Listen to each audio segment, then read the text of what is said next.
La qualité des enclos paroissiaux de notre région s'explique aussi par le fait qu'il y avait de bons ateliers qui pouvaient en quelque sorte impulser de nouveaux modèles, de nouvelles inspirations, suivre l'évolution des modes. Et à partir de quelques lieux qui finalement étaient des foyers d'innovation. Et c'est intéressant de voir qu'il y en a dès le XVe siècle, même un petit peu avant. Il y a notamment le chantier de la collégiale du Folgoat, qui a été très influent. C'est là que l'usage du kersanton notamment est devenu distinctif de l'édifice de qualité. Au XVIe siècle, il y a le château de Kerjan qui joue un rôle essentiel dans l'arrivée des nouveaux modèles Renaissance. Et on voit bien en parallèle l'influence qu'il a pu avoir sur les paroisses autour, Baudilis notamment, mais aussi toutes les autres. Dans la seconde moitié du XVIIe siècle, il y a un autre foyer très au fait des nouvelles modes. Ce sont les sculpteurs de la marine de l'arsenal de Brest.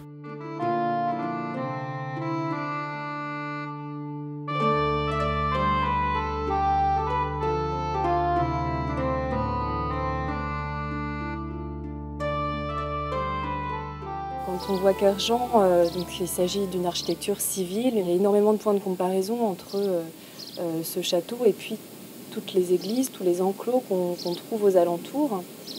Il y a une chapelle privée et c'est vraiment un petit bijou d'architecture cette chapelle. Et notamment à l'intérieur, on peut découvrir des sablières, donc ces poutres sculptées qui font tout le tour de la chapelle. Elles sont très très belles parce que justement il s'agit d'une commande noble et dans le chœur on retrouve des sujets religieux qui sont traités d'une façon assez savante. C'est vraiment très très symbolique. On retrouve les 5 plaies du Christ par exemple avec 2 mains, 2 pieds et un cœur. Donc c'est quelque chose qui est assez peu incarné en fait, ça reste de l'ordre du symbole. Et puis sur tout le tour de la nef, ce sont des motifs typiquement Renaissance. Des motifs qu'on trouve justement dans les livres d'architecture qui circulent à l'époque, dans ces modèles qui sont diffusés dans toute la France. Et donc lui, ce sculpteur dont on ne connaît pas le nom, mais qu'on appelle aujourd'hui le sculpteur de Plébin, parce qu'il s'agit certainement du même sculpteur que celui qui a officié à Plébin pour les sablières.